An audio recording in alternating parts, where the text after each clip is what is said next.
And I remember I've missed out this department, telephone department. Now during those times, the telephone is not like fancy right now, fancy. They have these cords. Oh, the cord. They got this panel, 880 rooms. Can you imagine? I got 880 slots to go push.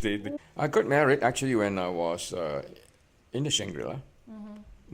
I've been married 3 times, Really? Yes. I have no idea. Yeah, now you know. Now you know.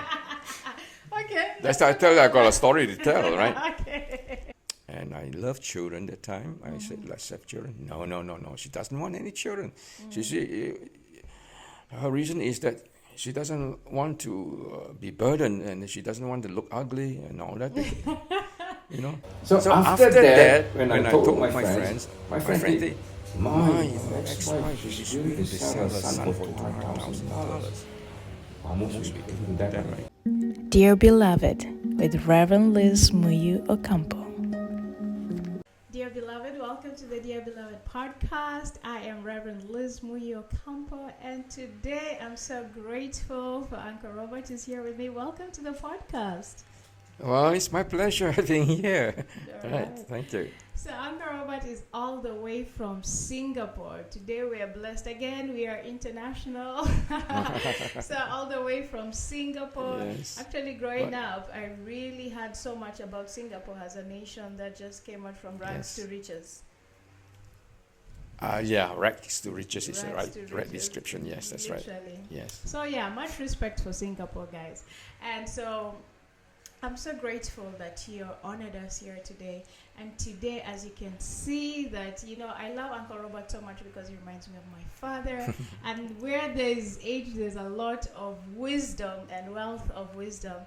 So today we are going to do how old are you, Uncle Robert? 81 coming to 82 by 82 December. years of old this year.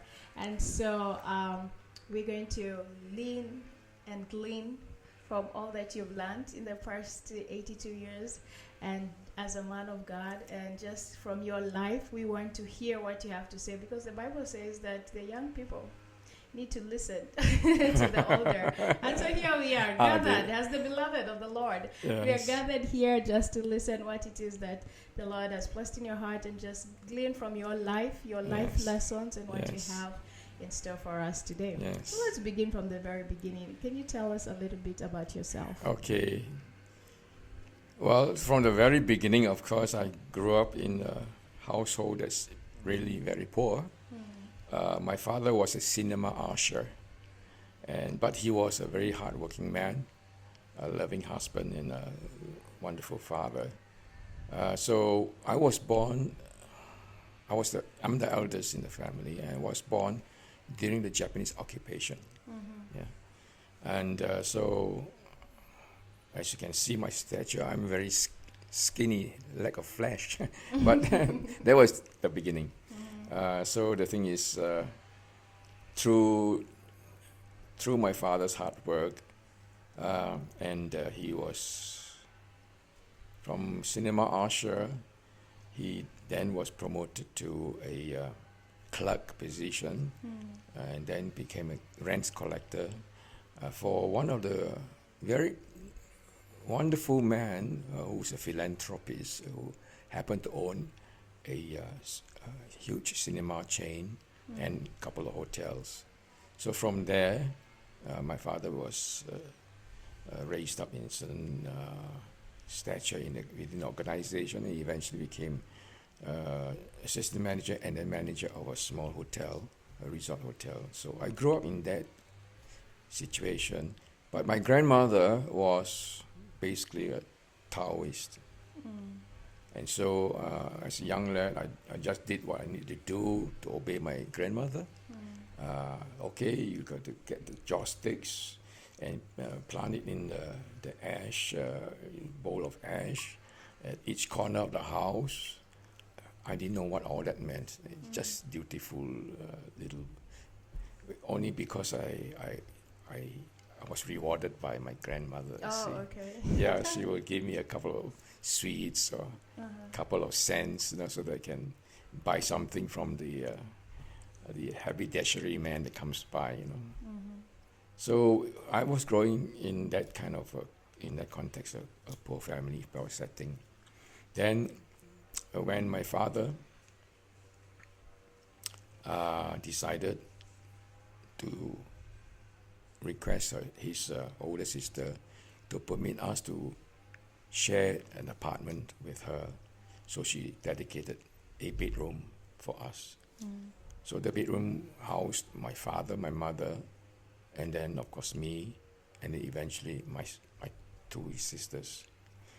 I was born during the war time, so I was born not in a hospital. I was actually delivered by what they call a midwife at that time. And so basically that was how I remembered how it was. My parents loved me. I was the eldest. And you were raised by both parents? Yes, Mother and indeed. father. Yes. Okay. And that's the beautiful part of it when you have a unified Yeah. family, you know. Okay. And so my younger sister came. She's 1.5 years younger than younger than I am. So we had good time. We have a very well knitted family. All right, and as I said, my grandmother was a Taoist, so we just adopted You just adopted the it. belief, but So you didn't look out for faith? No, Religious-wise, you no, just too young. adopted what you're too young? too young, Oh. enjoying myself with all those Okay. toys, you know. So when did you... So branch in out? primary school, I was quite a rascal in the sense that I wasn't really paying attention to my studies.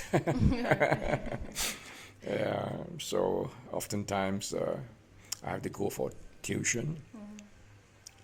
And subsequently, when of course I went into we call it secondary schools, I guess I really slided down, you know, in terms of my study. My attention was not there. And this is where perhaps maybe it's peer pressure Peer pressure. Okay. or secondary Pressure for what, would you say? influence, I guess, Yeah. influence. So what were you doing? Just playing? Hanging out with the gang. Hanging out with the gang? Okay. Hanging out with the Secondary gang. school. And unfortunately, some of those friends of mine were kind of rowdy and not from good backgrounds, you know.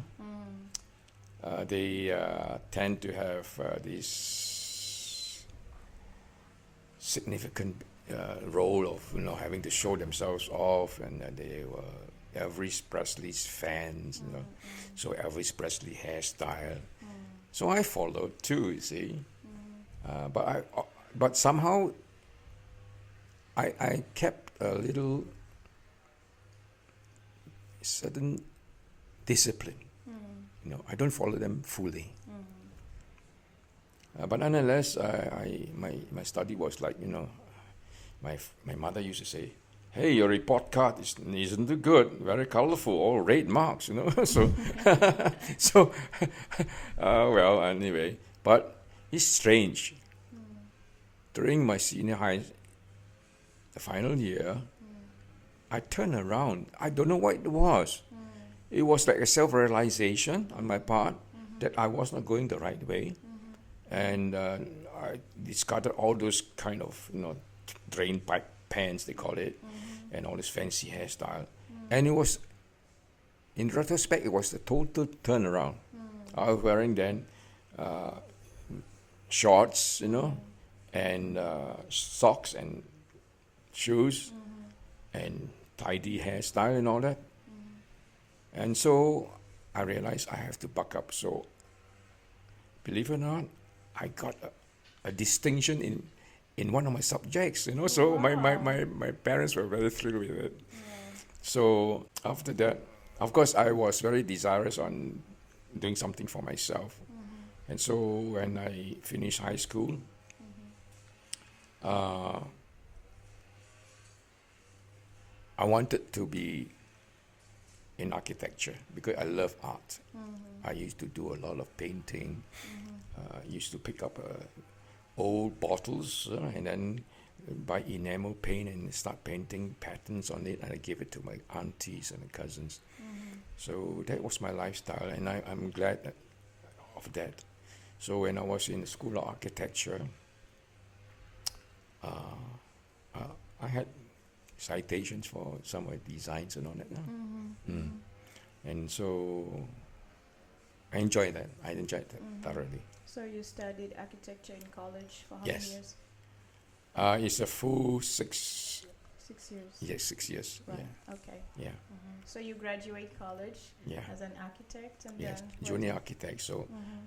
now this is another thing, strangely enough, because my father worked for this very nice gentleman philanthropist, so he's got some connection. So my father then got an introduction from him for me to get a job in one of well-known architectural firm in Singapore. So I was made just a apprentice architect, you can call it, no? Junior architect. But the thing is, the boss, he's a very nice guy. I still remember his name, Hiao Heng, and he's a graduate from Oxford, same college as our first Prime Minister of Singapore, Lee Kuan Yew. Yeah. So he used to call him Harry, first name basis. Anyway, he is not a very good architect in the sense that he cannot draw a straight line. So what he does is he employs architects like ourselves, graduates like ourselves, to do all that. Wow. Yeah. So, but it's fantastic because he's so free in letting all of us have a go with the clients. So I was given an area where I love to do, and that is residential houses. Yeah. So I get to meet up with the client themselves, interview them, and my approach was very methodical. And that time I remembered form follows function. That was the main thing. So I always interview my clients that way. So basically I was dedicated to my work. And then eventually one of the projects that I became a team member was the first Shangri-La hotel in Singapore, in the world. Wow. Yeah. And so You were part of the architecture. yeah, but the team, The Shangri-La. the Shangri-La, the first Shangri-La in the world. My Yes. in-laws are so big on Shangri-La. Ah, Every time we see a Shangri-La in any country, Shangri-La. all right. So Yeah, that's so how- I'm a okay. pioneer You're there. a pioneer. Pioneer there. Oh wow. Yeah, that's so the amazing. thing is I was then put in charge of the earthworks, and then eventually the piling works and the initial structure. And somehow the big boss of the company seemed to take a liking over me, my diligence and all that. So requested one of his general manager come and approach me, and he says, Robert, would you consider coming over to the hotel side? So we'll second you over. Wow. Yeah. Was the pay better? Well, not quite. But the thing is, they did hang a carrot, say that we will send you to Cornell University to study hotel management. Oh. Yes. So that time I was still fairly young, fairly new, and although I've Roughly how old are you? I've already completed designing 8 houses already and 2 small apartment blocks. But during the time, my ambition was there, but I was also brave enough to tell myself, if there's an opportunity, I mustn't miss it. Okay. So this was an opportunity. Why? The opportunity of getting out of Singapore. I've never traveled during the time, Oh, right? okay. So, wow, it's Cornell University in US of A. Why not? So I agreed. So you went to study it in US. Yes, but then by quirk of coincidence, the owner signed a management contract with a well-known, reputable hotel management group out of Seattle, Washington.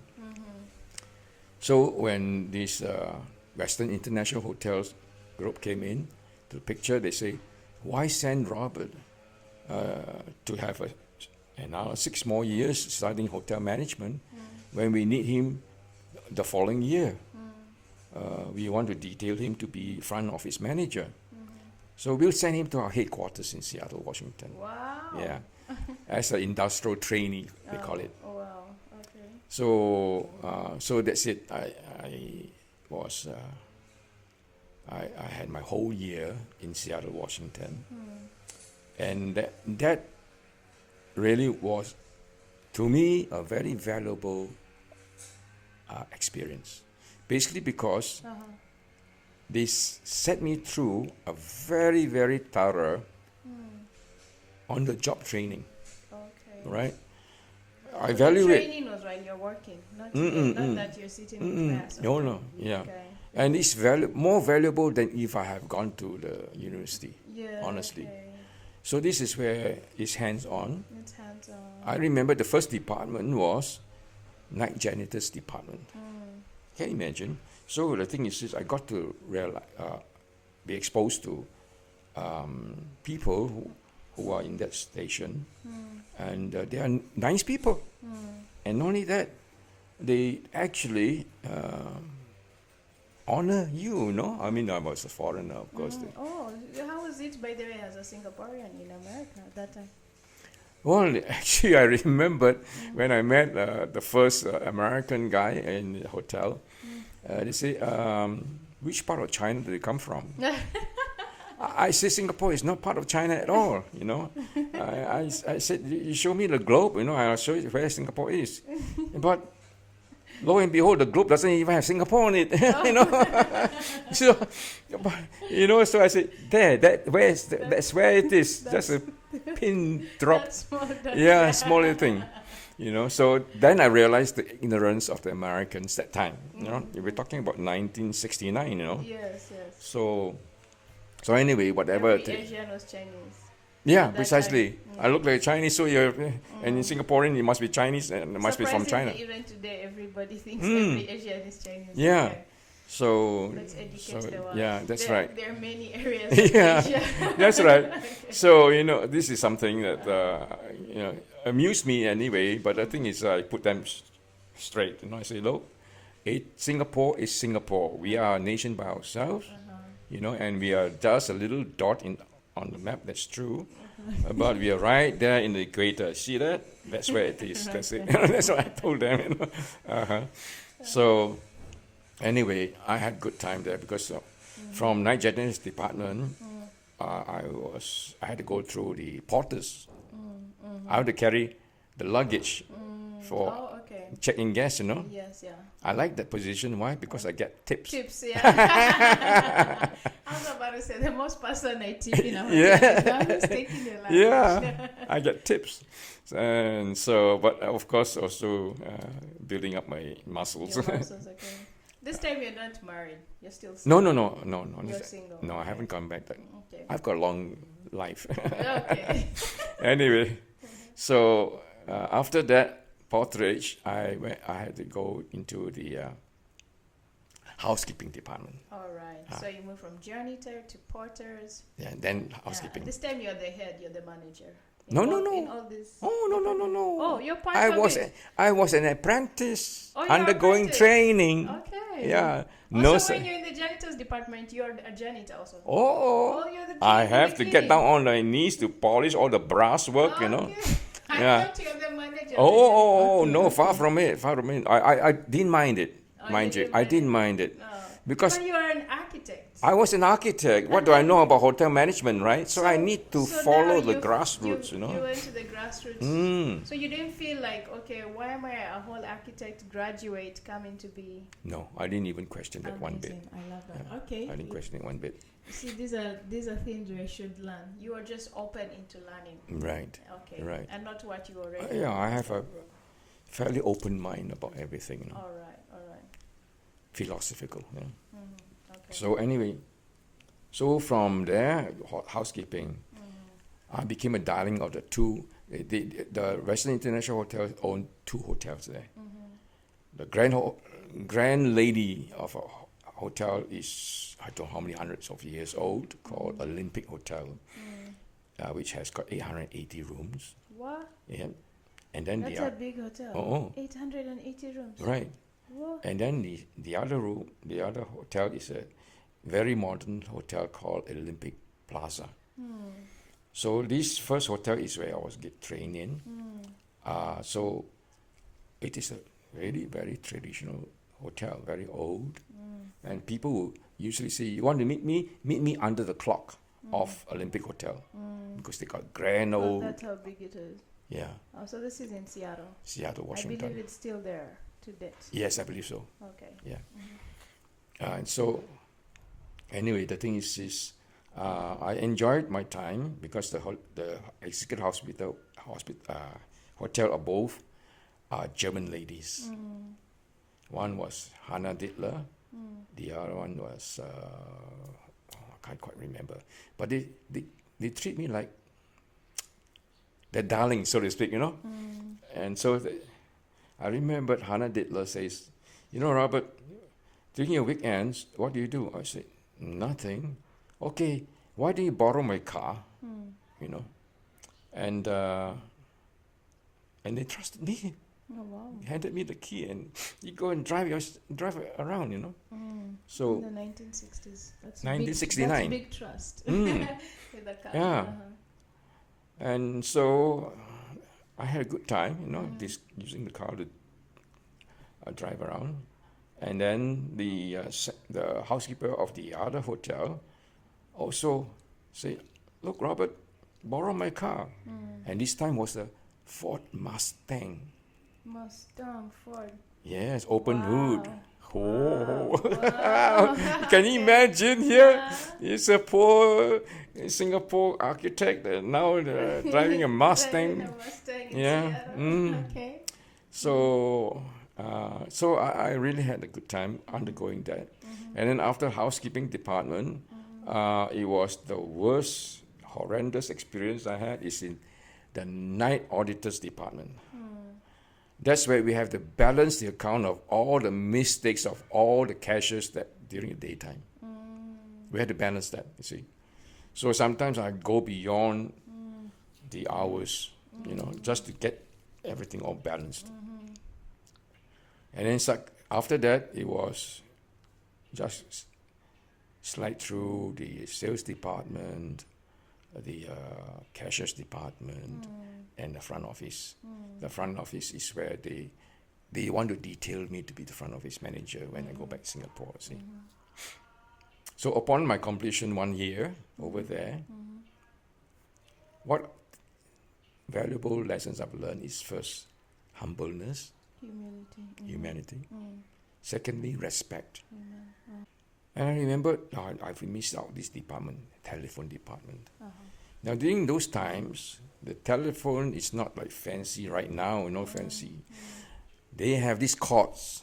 Oh, the cord. They got this panel, 880 rooms. Can you imagine? I got 880 slots to go push the cable into. What? Yeah, Oh yeah. my. So there's a team of 8 telephonists with like that, and then we will plug in, plug out. So I was seated next to this lady, elderly lady, whom I really enjoyed talking to. And I didn't realize, eventually she introduced herself to be the wife of the executive vice president of the hotel group. That taught me respect and humbleness. Here is the wife of the executive director, and yet she's there helping out because the hotel was running full, so they really need help. Oh, wow. Okay. So that amazed me. That amazed me. So this is something that I've learned a lot, humbleness, respect. And so when I came back to Singapore, of course, front office, I got to train all the new recruits. So you're training the new recruits for the just founded Shangri-La Hotel. Yes, brand new hotel. Brand new hotel. Yes. So you are the founder of training people in Shangri-La. Yes. Amazing. Okay. So there's only one department. That is the front office department. The front office department. Anyway, nonetheless, So hotel opened in 1970 April, I think. I can't quite remember. It was 1971, 1971. And so grand opening, and here I was front office manager. Have to handle people that come in, check in, and all that. I told myself, I review my possibilities, right? And I assess I will have to work front office for some time before I even get promoted. I was very ambitious that time. And I told myself, no, this department is not for me. I want to be in sales department. Okay. And I told myself, in sales, if you prove yourself, you get rewarded, you see. Yeah. So I approached the director of sales, who was that time Bob Chamberlain, an American guy. I said, Mr. Chamberlain, I would like to move into the sales department. Is it possible? He says, no, we've already got a full crew, but we'll let you know. We'll take note of that. And then within about maybe a few months' time, Robert, come over. But lateral. No promotion, no nothing, just a salary is still the same. You have to prove yourself. You have to prove Lateral. yourself. Okay. At that time, how is sales looking? How do you get sales at that time? There's no internet. There's No, not yet. How do you do it? I'll tell you. Okay. I'll tell you. I'm So rushing too I'll much. tell you. So immediately he says, prove yourself. So I worked really hard at it. All right. I did buy my first car, which happened to be a Mini Austin. I would drive to. You see, in sales and marketing, we need to know the potentials, right? So during the time, Singapore was just coming up in terms of stature.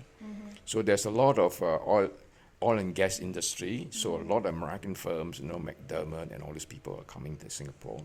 So I said, I'm going to approach this market.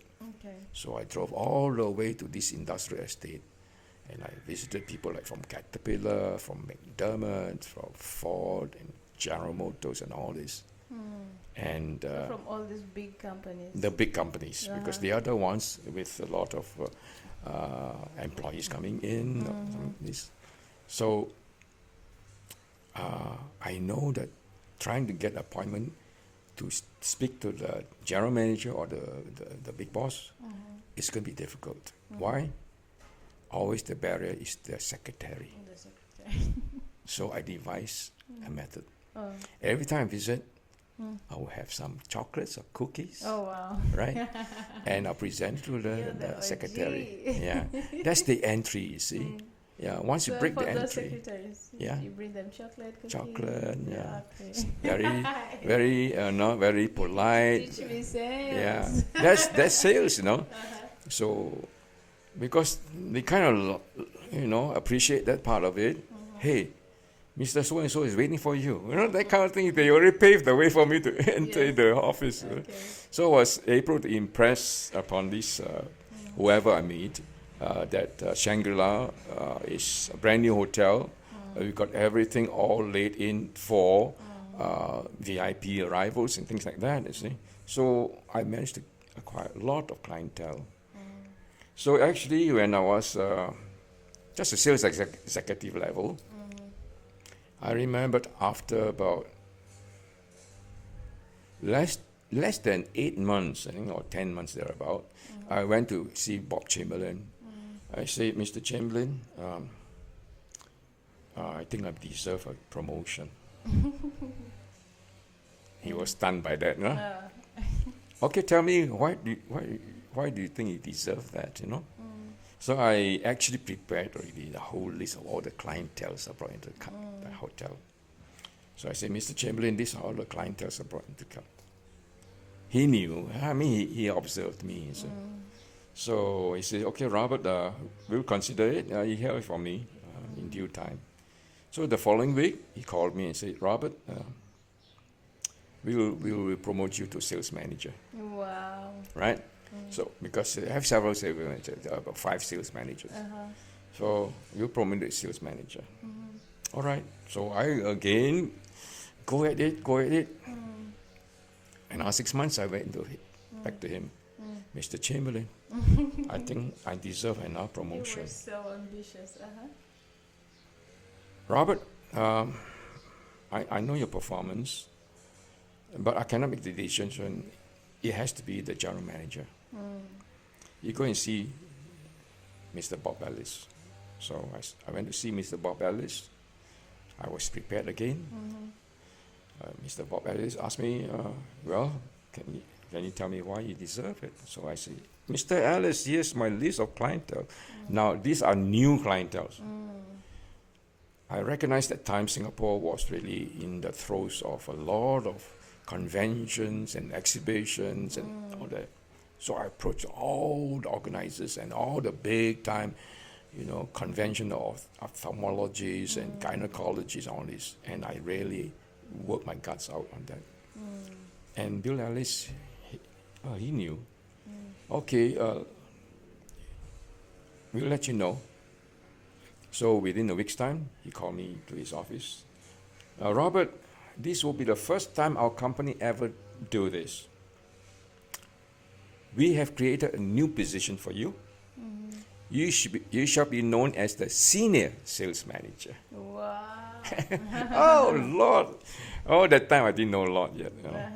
So anyway, then of course the 5 year of those American expatriates already up, so they have to leave.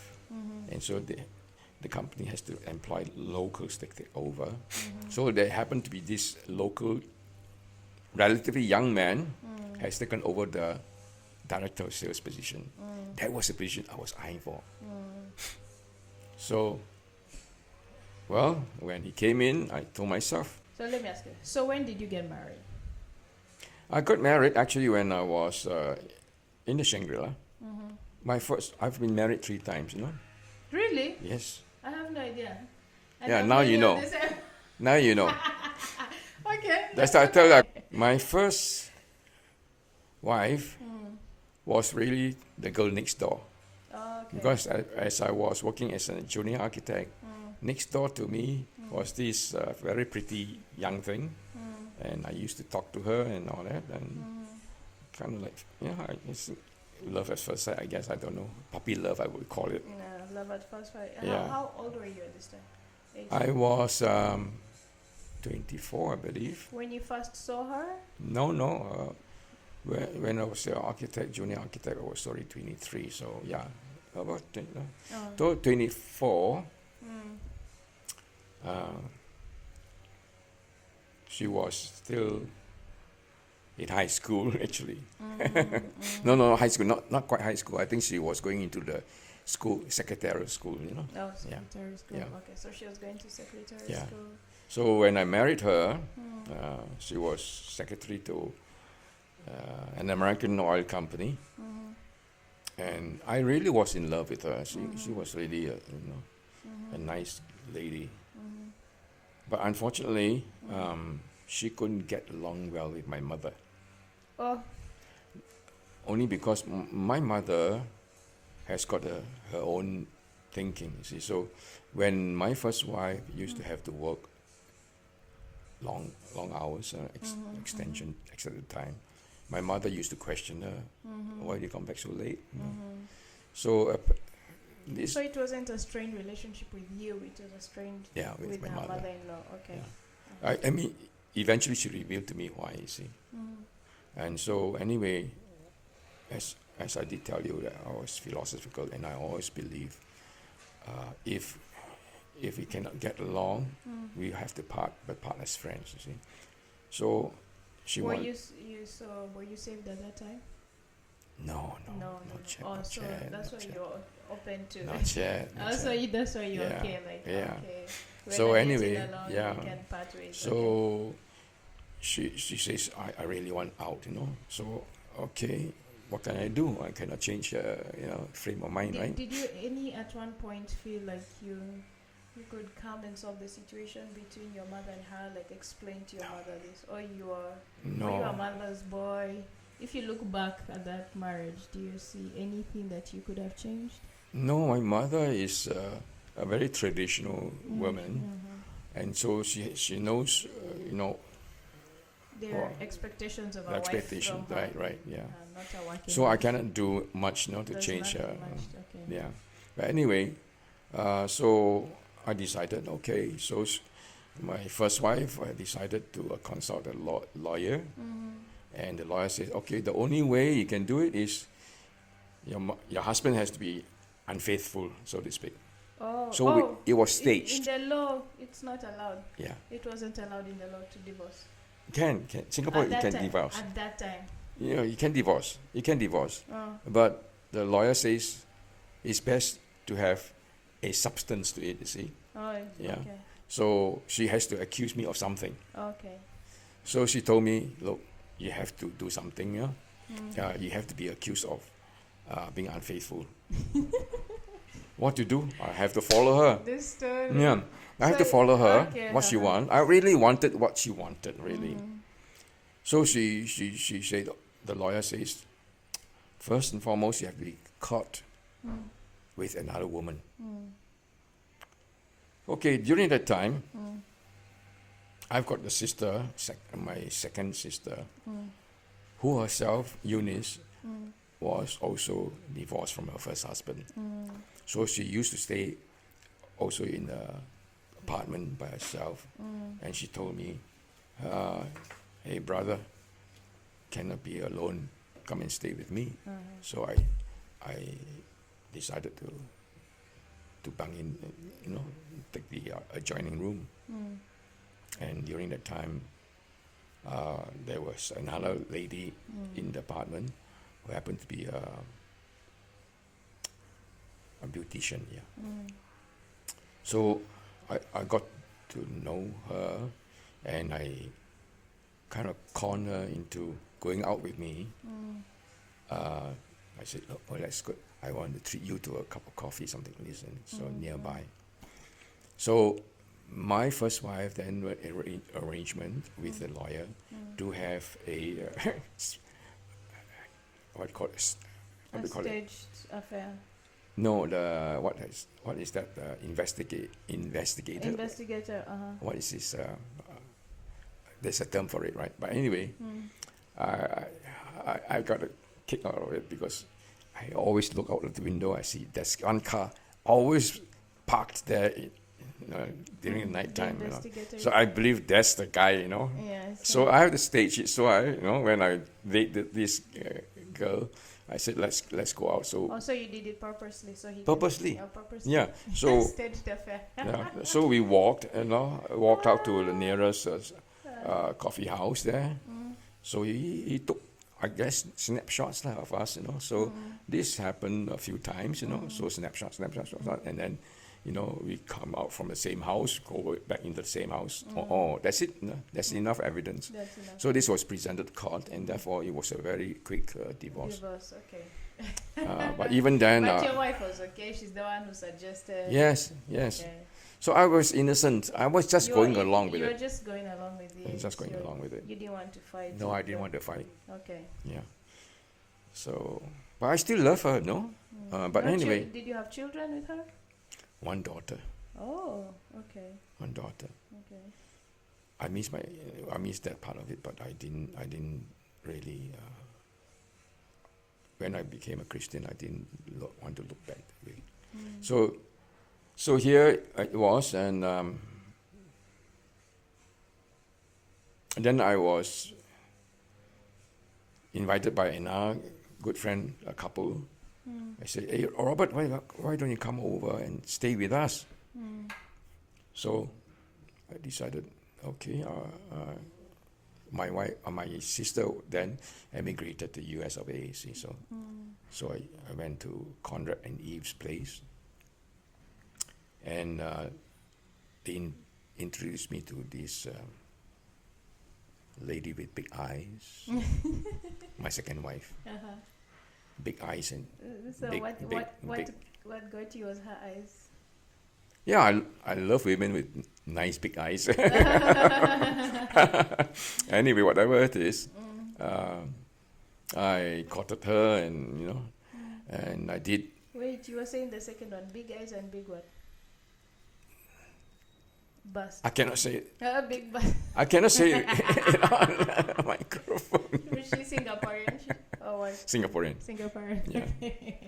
Anyway, whatever it is. Right now, your Holy Spirit filled. There are things you cannot say. No, I cannot. I cannot. Anyway, so I proposed to her. She doesn't want to get married. Oh, Uh, how old are you now this time? that time I was coming to 28, I think. How long from the first marriage? About how No, many 30, years? 30 years of age, yeah. I married my first wife was when I was 24, 25. But when we divorced, How many years was the first marriage? 2 years. 2 years. 2 years. Oh, she couldn't last. She couldn't last 2 Oh, it years. was too much. Yeah. So it's really to show in-laws To can really kick you out of your house. It's not something to really downplay. She didn't kick me out. I No, not you. Her. her. She volunteered to go out. And Volunteered to go out because yeah, of the she harsh- went back to her parents. Okay, she went back to her. Yeah. Okay. Anyway, so I decided women don't understand them at all. Women. So I want to isolate myself. I rented a small apartment with a kitchen, and I told myself I better do something. You know, I enjoy music, so I said, okay, I'll join up with the Yamaha. I bought myself an organ, and I learned how to play, you know, on the Yamaha organ. And then, of course, this was the stage where my sister then invited me to go and join her. So I gave up my apartment, you know, and joined her. And then after that, this other couple invited me to go to. So the thing is, got introduced to this lady with the big eyes, and so she doesn't want. She was resistant to marriage. Yeah. And But you pursued. no, I didn't. I just let it be. We just cohabitated, you know. Then, exactly 1 year, all of a sudden she says, "Let's get married." Oh, okay. Immediately, I did all the thing. Immediately, I it's went just- out, looked for wedding dress, make arrangement for location to have a marriage, but she doesn't want that. She just said, "Let's just go to the registrar marriage." That's it, you know. okay. So, okay. But anyway, I did get a wedding dress for her, and then that time I was already able to get a new apartment, and I carried her over the threshold. I renovated the apartment very nicely. So we lived together. And I loved children that time. I said, "Let's have children." No. She doesn't want any children. She said her reason is that she doesn't want to be burdened, and she doesn't want to look ugly and all that. You know. Wait, So what year is this? I thought that's something that women of this time, my age, are the ones who don't want to look ugly. What year is this? 19... it must be the 70s, 79, in the 70s 78, there, yeah, okay. late 70s. She doesn't want to look ugly. Yeah, so she doesn't want to. children. She doesn't want to have children. She doesn't want to be bothered because she was also equally ambitious, you know. Okay, lady. she's career woman. Yeah. So okay. when I married her, I was already. Can I pause on that? Sorry. What's your take on career women? That Can time, they balance Oh, career and motherhood, or it's I will literally let you just know. one? You let me know That- after. Okay. right thank now, you. it's Let's keep we're the in viewer the viewing journey also. now. Let's See, the we're in the journey to that, the details of of- observations, you know. The journey of observation. Yeah. Okay. So, whatever it is, she didn't want. She resisted having children. Uh-huh. So, okay, let it be, you know. And she's always on the pill, you know. Okay. She's always on the Palanin pill. She's always on the pill. Okay. And then there was the economic turmoil worldwide. I was then, cut short. I was then the sales manager of this building materials company, right? I was already enticed over there. I remembered the first thing Thomas Ang told me, let's go to the car showroom. So, okay, what you got three choices, either Citroen or BMW. That time no BMW, that one was Volvo and the Mercedes-Benz. So I chose the Mercedes-Benz, of course. So at the age of 30, I was the owner of Mercedes-Benz. Wow, Yeah. you're the Mercedes at 30. Yeah. So anyway, In that time. in that time. Even in this time, at 30, I didn't have a Mercedes. Yeah, well, anyway. Okay, So, as I said, I was very ambitious, right? All right, so where were we now? Okay, so with this, back to your second wife. She's on my the second field. wife, Okay, she's then very what happened? ambitious. And when I Very married her, she was career just woman. What was her career? she was just a sales She executive was a sales executive. of a air freight company. Afri company. Air freight, Afri company. yeah. But she rose up the ranks. Oh. So she was really ambitious. She rose up the ranks. Okay. I was already sales, and I've always wanted to be a director of sales and marketing of the hotel, right? So, but anyway, I was holding this position, which is very good. It's very well positioned, and I got incentives and all these commissions and all that, under the building materials company. But she was accelerating very rapidly. Wow. Because I support her. See, I gave her, you want to do anything, go ahead and do, So she took over the freight forwarding company, then signed up with a deal with an Italian freight forwarding company, which was a larger one. Oh, wow. And he eventually took over the Italian freight forwarding company, and she suited the French company, which is really very big. This was a businesswoman. And that company, they handle big shipments, big items. You're talking about. So your family is making good money, both of you. Oh, yes. Okay. We are making good money. Okay. Between her and me, we have 4 cars, Wow. Yeah. With no children to enjoy. Okay, never mind. No children. Now, then, world recession came about. And, hey, hold on. Not yet.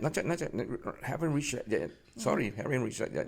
I was the product development and sales manager of this building materials. But as I said, I always want to be the director of sales and company director of sales of a big hotel. So there was this advertisement. Mandarin International Hotel required director of sales. Wow. So This is your dream job.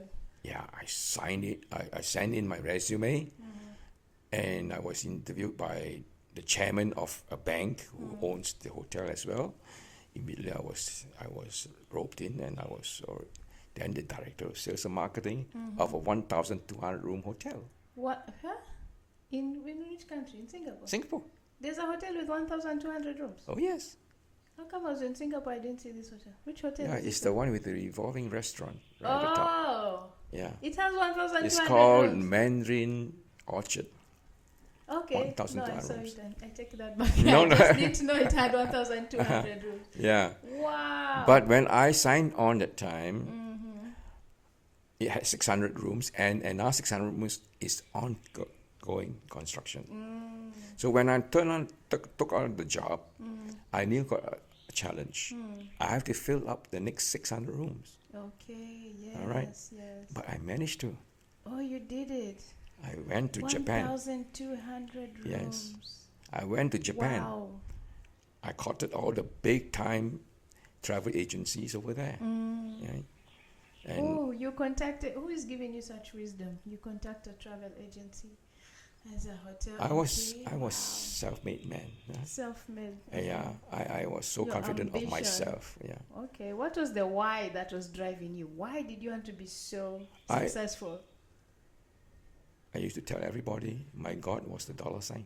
Your God was the dollar sign. Yes, Okay. and that drove me. Okay. No, that drove me. It's Okay. achievable. It's achievable. it's when you- achievable. Okay.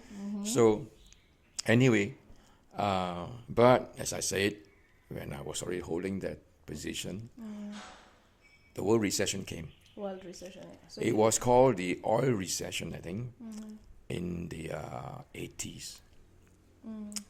And but during that short interim, I was headhunted by the Holiday Inn Group after 5 years being in the Mandarin. So the Holiday Inn wanted me to take care of 7 of the hotels in Southeast Asia. Holiday Inn. Okay. Holiday Inns. So that is the whole of Philippines, Malaysia, Singapore, all these. Yes, Southeast Asia, Thailand, Indonesia, right. Indonesia. Now this one was during that fulcrum year, because when I left the Mandarin Hotel, all right, the recession came about, right? But the thing is, it was just that short period of time. I was then engaged by Holiday Inn Group, but I was only with the Holiday Inn Group for only about 8 months when the recession came. Pum! So I received a nice letter from the whoever the key man is in Hong Kong. Sorry, Robert. The world recession has already caught us by surprise. Sorry, we cannot afford to keep you. So I was given a notice, but they gave me a golden handshake. So I got $20,000, something like this. Wow, at that Yeah. time. That's a real golden. Yeah, during the time, yeah. So there I was. I lost the job. Good paying job. I mean, wonderful. I traveled all over the world and all that. Beautiful ladies, Singapore Airlines, air stewardesses and all that. But that's it. So I was not in control of my life anymore. That was the turning point. Oh. So But all the this time you had been in control of your life. All the while, And then the recession came. yes, That's when you realized I'm not in control of my life anymore. yeah. But I still want to fight on, you see. I want to get a job. Oh, great. So, but the thing is this, my wife during the time didn't understand the situation. Your wife still had her job. Oh yeah. She was the boss of the company. She doesn't fire herself, does she? Oh, she was the boss. She became the boss already. She's the CEO already. Yeah. Okay. So she used to chide me. How come you're so lazy? Why don't you go out for a job? I said, look, I've been sending resume like nobody's business, Nobody wants to hire a person who's 45 years of age and being paid so high, right? When they can engage 3 or 4 Young ones. young graduates, Okay. So I knew it's going to be tough, but she didn't understand that part of it. She just chided me and belittled me and all that. And I really had a tough time, Which I'll ask you later. What do you think of a wife who earns more than the husband? In fact, this podcast is going to be all about marriage. Actually, I wouldn't say she was earning equivalent. We always about equal. No, right now when you've lost your job and she's earning, Right. the pride that comes into a wife. Well, Who's yeah, earning more that's than right. her She was husband. very dominating, right? Yes. Yeah, she was very dominating. And of course, I don't know whether she was thinking that way, that my husband is jobless, and not earning any money, but I still hang on to my 2 cars, But anyway, but the thing is this, she belittled me. She belittled you. And to tell the truth, actually, we already had not a good marriage already when she became a big boss of her own company. When she rose the ranks, the marriage started crumbling. Yeah, she was, dealing with high society people. Anyway, You're dealing with high society, then you come back home and you belittle your husband yeah. because you're Yeah. the boss. Okay. Well, she's like the boss, So it's hard for me This to is take that. This is across cultures. Yeah, it's hard for me to take that Okay. because I used to be a director of sales and marketing of the biggest hotel in Singapore, Yes. But anyway, whatever it is, I became suicidal. Oh. I couldn't take it. I lost my job. I'm not in control of my own destiny. And this wife of mine is belittling me. I really want to take my wife, So And this time you have no God, so the suicide is really suicide. Like there's nothing stopping you. Yeah. Oh my. So 7-story apartment, Ah. I want to jump. Oh my. I look over the ledge. Somehow I think God gave me a chicken heart because the time you're I already haven't received a standing lot yet. I haven't had received a lot yet, but you're already standing at the ledge. and I really want to jump and look down 7 stories below. If I jump, I'm going to make a big mess down there. The poor cleaner is going to have a tough time cleaning it up. So I decided not to jump. That's how you convinced yourself. I convinced myself, But nonetheless, the hurt was still there. Okay. All right. Now, my father was just born again, maybe 4 or 5 months. He knew about my circumstance. He knew about my struggles. So Christmas was coming around. Son, come with me. We have Christmas do in our church. Come with me. Well, here I am. I got no job, nothing to do. All right, I'll just please my old man. I'll go with him. That was the appointed time. God's appointed time. Yeah, God's appointed time. Kairos. Kairos. Amen. So I went with my mother and my father. The church has about 1,200 pairs of eyes. Oh, that's a mega church. It's a mega church. And then Pastor Rick Seward said, I couldn't even remember what he said or what he preached. The only thing I remember is, those who want to receive Christ, raise your hands. I'm not going to raise my hands. But there was this gentle voice. What have you got to lose? Still small voice. Still a small voice. What have you got to lose? Makes sense to me. I've got nothing to lose. Raise my hands. The next thing he says is, those who raise hands, come forward. No way, Jose. 1,000 pairs. That's where we lose people. Come forward. Yeah. But again, that little gentle voice. What have you got to lose? I still remember that. True. Okay, I go forward. I was prayed for. I tell you, it came like a thunderbolt. It's just I realized how Apostle Paul, when he was Saul, how he felt. It's like my ton of bricks that was carrying on my shoulder was lifted up. Wow. Yeah, literally, Your Literally, my. And I was bursting in tears. And there's tears not of sorrows, but tears of joy. Tears of joy. I couldn't explain it. I couldn't explain it at that point of time. It's just crying. And there was such a sigh of relief, Wow, it was so wonderful. So that was my born again. And it was Christmas Day, 1985. Wow. That was my true birthday. That was your true birthday. Yeah, amen. Amen. So that was how I came to know the Lord. Okay. So now let's go back to your wife. So you go back, you're a new believer. You go back home and then? Now, I've been praying for my wife. Do you share with her, I received Jesus, or you keep it to No, yourself? I shared with her. What did she think? Non comprende. But anyway, whatever it is, I remembered, I said, God, a marriage should have something to prove.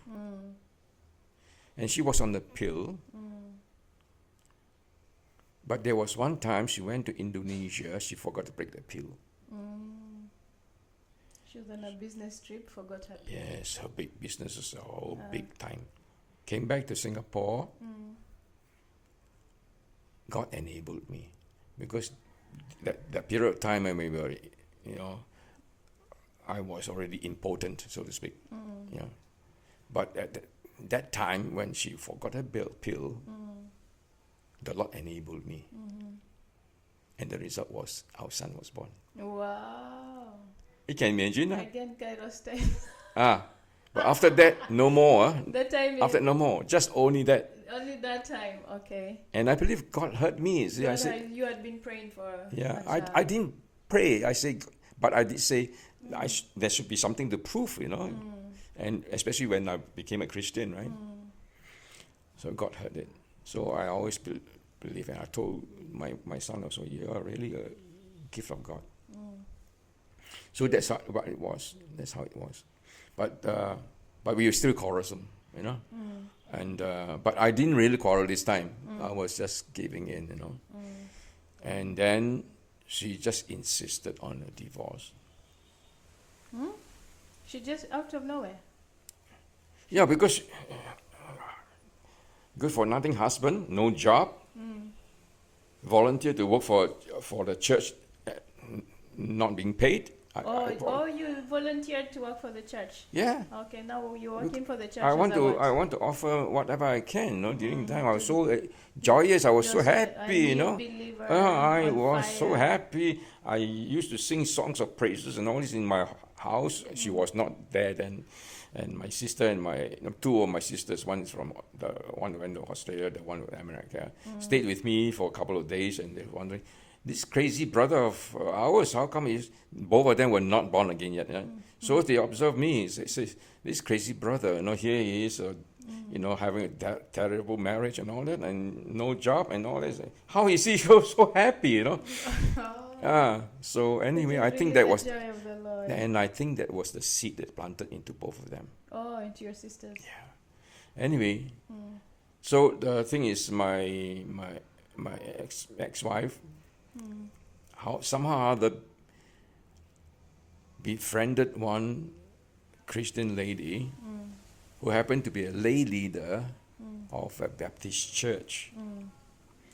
And this lay leader, I always prompt her to share, Jesus Christ with my wife, because it's very difficult when you're trying to share with your own, your wife or whatever it is. Very difficult within the family.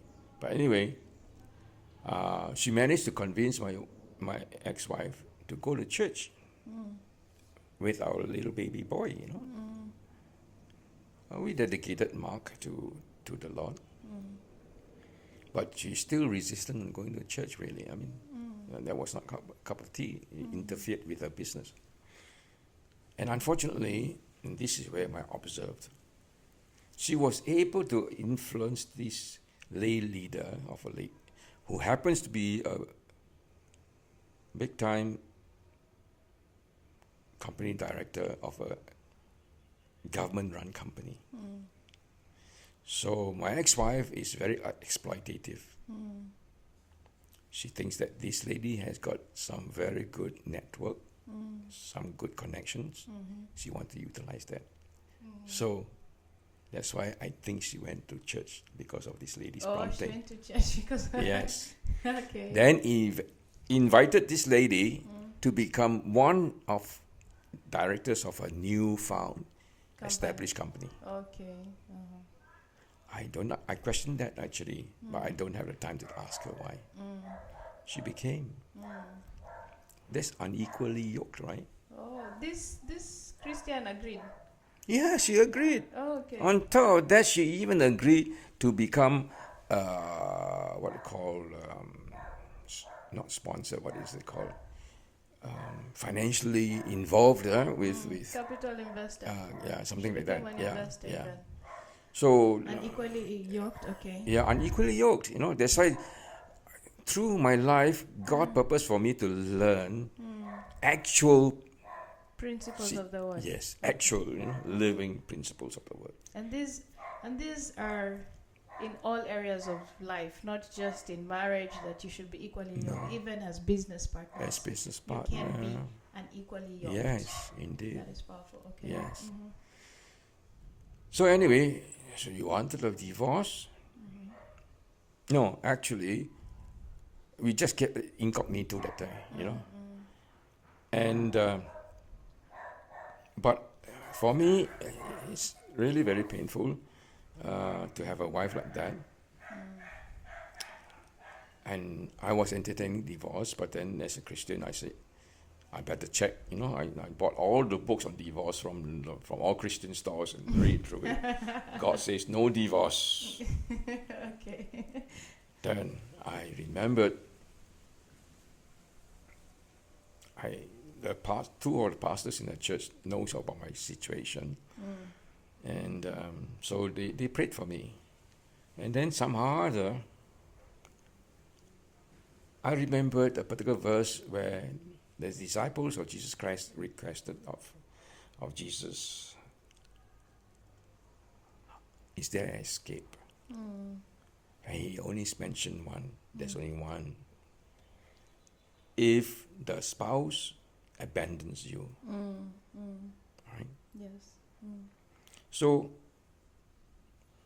okay, Lord. So, But it's Paul who said that. Huh? Not Jesus. It's Paul who wrote that. Yeah, I think so. Whatever it is, Jesus, inspired Paul, right? We must bear in mind, Paul was Jesus said, "Out Paul of was the Saul, hardness of your pung, heart." now you serve me, Jesus, when he was Oh, asked, he put said, "Out of the hardness of your Yeah. heart." So anyway, So you saw the way out. Yes. Okay. yes, and now how? You had no choice. No, I didn't want to pursue it until God shows me the way. Okay. Oh. So there was one day, my wife again was out of town again, and I received a phone call. This was from a foreign lady. Asked to speak to my wife. I said, no, she's not in Singapore. Who are you? I said, I'm the husband. Oh, let me tell you, your wife is sleeping with my husband. And she's a woman from Toronto, Canada. Oh. Gave me a shock, Oh my. Gave me a shock. So when she came back from Indonesia, I of course confronted her with it. You know her answer? What? Why can't I? Why can't I was the answer? You don't satisfy me. Yeah. Wow, can you imagine Let how me take a minute to. it's not easy to take that, right? Oh, it's not easy to take. Yeah. That is shocking. Well, anyway, that's the answer she gave me. Anyway, I think it was a lot that prompted me to do some investigation. So we used to have two desks separately. I decided to, go through a drawer. I saw 3 love letters from 3 different men with 3 sets of photographs. Okay. Photographs from 3 different men with 3 love letters. Yes. There's no more. And they are all foreign men. And they're what? All foreign men. Yeah. Oh wow. Wow. So when this pastor of mine, I shared this with him, and he says, and he happens to be the Filipino pastor of our church somehow. Okay. He said, Robert, this is the way out. Your wife abandoned you. She did not honor the sanctity of marriage. And he told me, let me recommend you to a good Christian lawyer. So I went to Singapore Chinatown, and that's where the lawyer is. I remember being interviewed by these 3 lawyers, and they heard my story, and they said, okay, you just wait for a while. And I know they went to the boardroom to pray, and they came out and said, we represent you. Oh, you're Christian lawyer. Okay. Yes, Christian lawyers. Wow. Okay. And so the divorce took very quickly, as long as you prove that we are not sleeping in the same room. That's it. Good enough already. Oh. Yeah. Okay. Singapore is very fast like that with divorce. Within a few weeks, it was divorced. Hi. Hi. Yeah. I mean, there must be proof, but so there's testimony by the maid and all that. So anyway, that is it, you see. So, of course, the longest period was spent on settlement. Settlement. of property, you know. Yeah, you were both rich people. Yeah. No, don't you say that. This at To me, 30, I can only say I'm rich in the Lord, that's all. But anyway, whatever it is, it took 4 years to settle that. It took 4 years to settle. Wow. You see, the first one,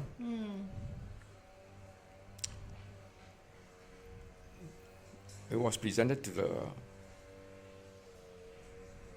High Court. High Court judge came to conclusion and said that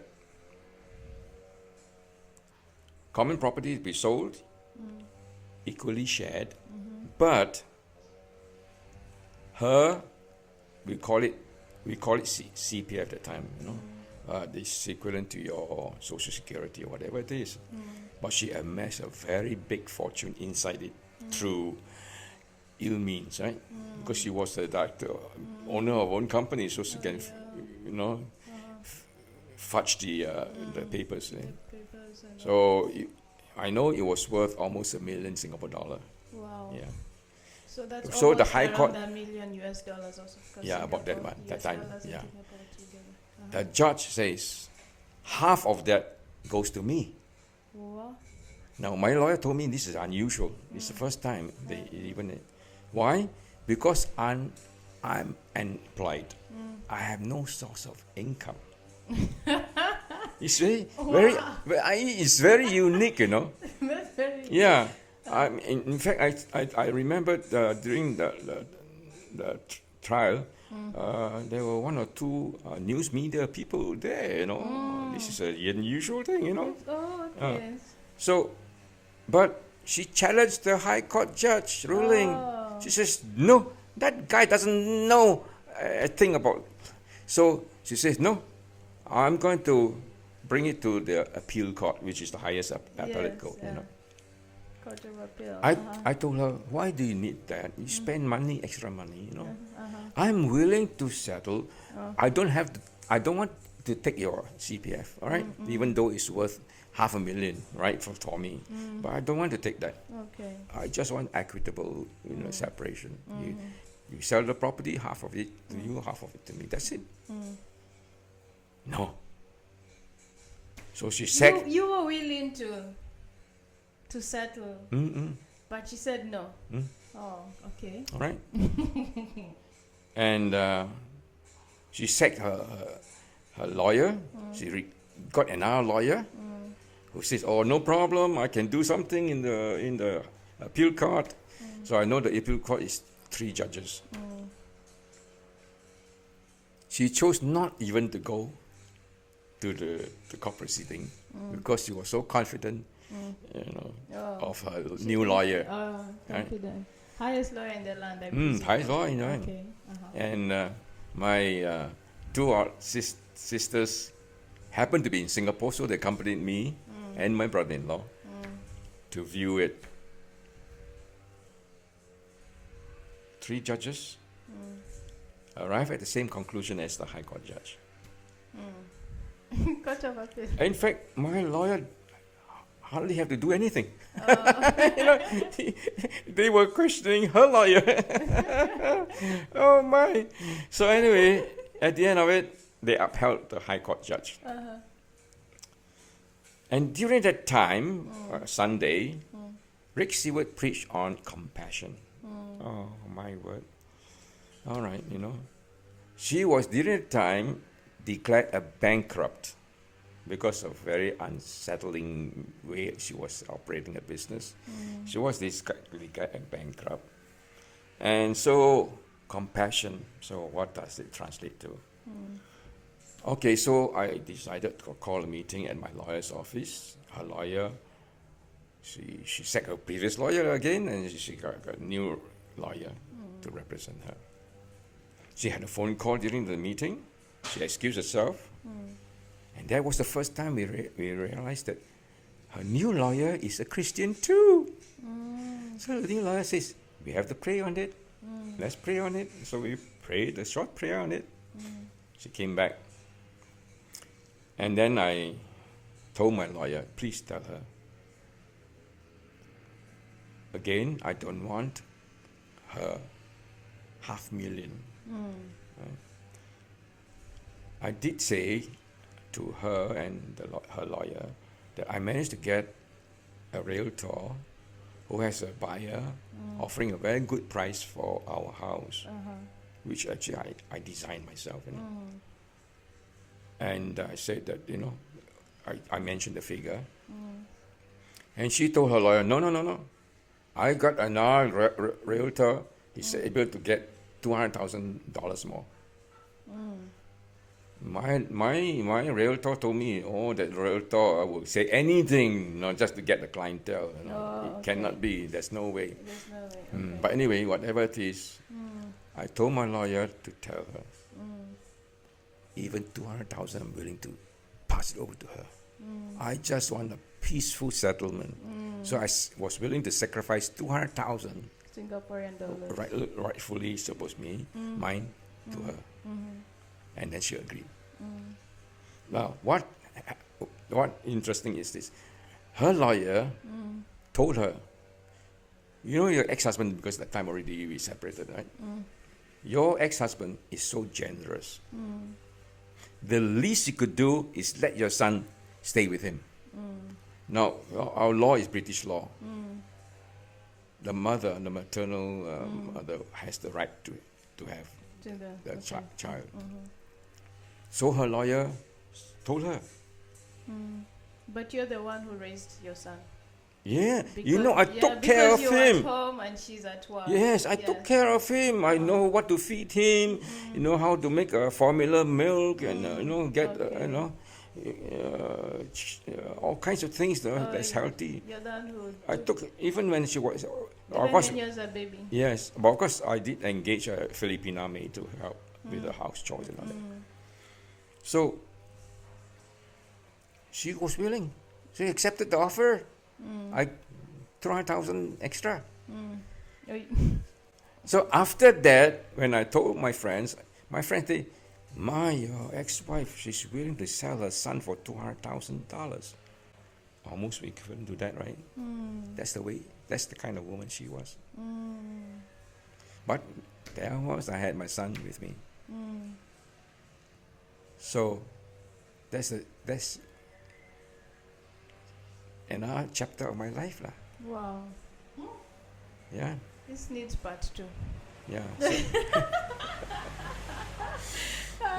So that's I got many more to continue. So maybe we reserve that for the next. I think let's do that part 2 because we're already 1 hour in. Part 3, part 4, part 5. You want to go to part 10? I also got part continue.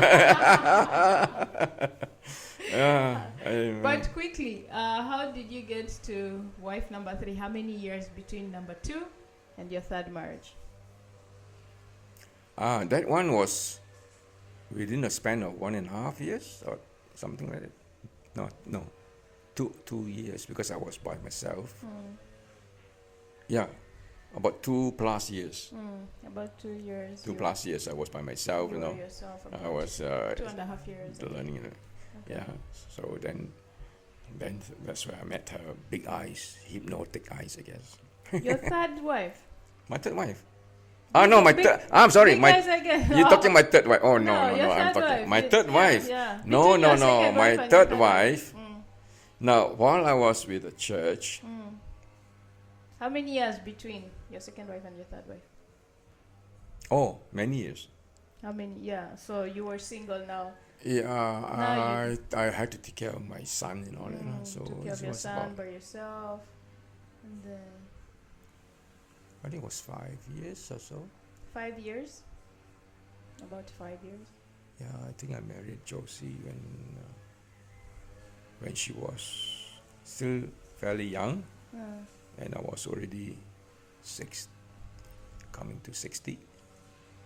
Oh, when you're almost 60 years old. 60 years old. Okay. No, that is another story in itself. That's another story in itself. Yeah, that was another story in itself. Your life is so full. It's so full. Oh, but I have to ask you. Okay, going back in these 2 marriages. Okay, but which also I'm sure you'll receive insights from your current marriage because it's women generally. You've dealt with women. You've dealt the with toughest, marriages. the toughest subject in any man's life is the women. It's women. funny. Yeah.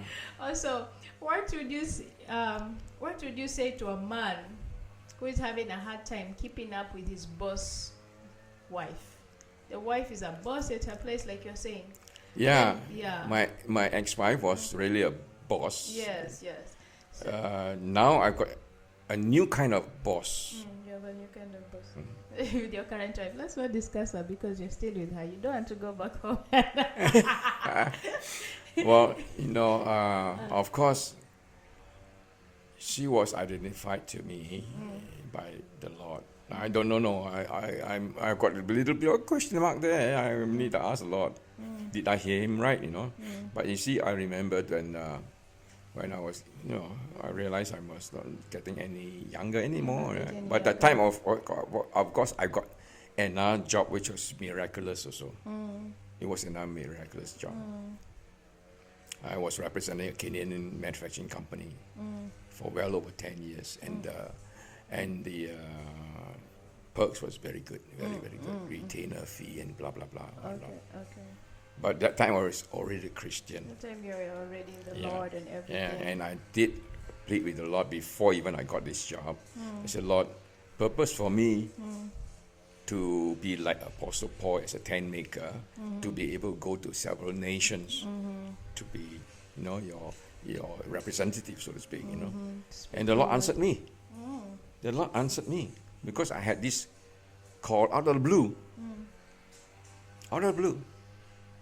Darcy Mainwaring from Canada. I haven't seen him, spoken to him for I think like 12 years or something. When I was in the building materials company, I represented one of the product was from him. So Darcy gave me a call. Robert, how are you? Haven't spoken to you for a long time. Are you free? Can I speak with you? I said, yeah, by all means, And he says, hey, we are hoping to establish a Southeast Asian market for our product, which is industrial waterproofing product. And we need somebody to take care of the situation. We would like you to come over to Canada. We'll pay for everything. And we just want to have a word with you. So, all right, that's something I think God may be telling me. So what I did was I kind of wrote some expectations on a piece of paper. And it so happened my brother-in-law who's in Seattle and my sister in Seattle. So I told them I'm going to Canada, Vancouver, which is just across the border. He said, oh, let me come along with you, So I went to my sister's place first, and after that we drove over to Canada.